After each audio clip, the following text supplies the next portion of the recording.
যে যুদ্ধের শুরু হয়েছিল পূর্ণাঙ্গ বিজয় আর ইরানের শর্তহীন আত্মসমর্পণের হুঙ্কার দিয়ে 4 মাস পর তার পরিণতি মার্কিন প্রশাসনের জন্য এক অপমানজনক পিছু হটার গল্প।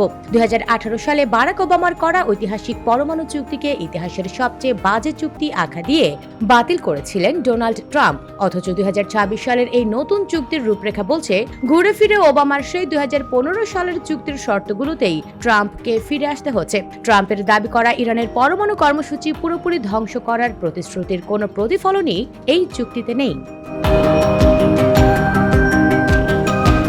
এই চুক্তিতে ট্রাম্পের একমাত্র সাফল্য বৈশ্বিক বাণিজ্য পথ হরমুজ প্রণালী পুনরায় খুলে দেওয়া, কিন্তু বিশ্লেষকরা বলছেন এটি আসলে যুদ্ধের আগের স্থিতাবস্থায় ফিরে যাওয়া মাত্র।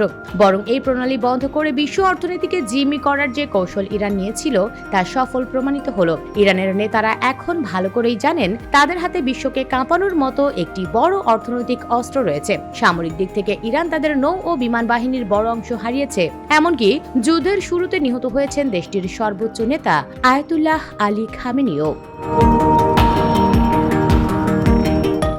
কিন্তু এত কিছুর পরেও কৌশলগতভাবে বিজয় হিসেবে আবির্ভূত হয়েছে ইরান। 2.5 বছর ধরে চরম অর্থনৈতিক সংকট, জনগণের বিক্ষোভ এবং হামাস হিজবুল্লাহর মতো প্রক্সি গোষ্ঠীগুলোর পতনের পর ইরান যে দেওয়ালে পিঠ ঠেকে যাওয়া অবস্থায় ছিল, এই যুদ্ধ তাদের আবার দর কষাকষির টেবিলে শক্তিশালী অবস্থানে নিয়ে এসেছে। অন্যদিকে অত্যাধুনিক ক্ষেপণাস্ত্র ও প্রতিরক্ষা ব্যবস্থা নিয়েও একটি ছোট প্রতিপক্ষকে পুরোপুরি দমনে ব্যর্থ হয়ে বিশ্বের কাছে নিজের দুর্বলতা প্রকাশ করেছে পরাশক্তি যুক্তরাষ্ট্র। আন্তর্জাতিক সম্পর্ক বিশেষজ্ঞদের মতে এই ক্ষতি কাটিয়ে উঠতে হলে যুক্তরাষ্ট্রের উচিত মিত্রদের সঙ্গে সম্পর্ক জোরদার করা এবং পেন্টাগনকে আধুনিকায়ন করা। তবে ট্রাম্পের বর্তমান নেতৃত্বের অধীনে তার সম্ভাবনা খুবই ক্ষীণ।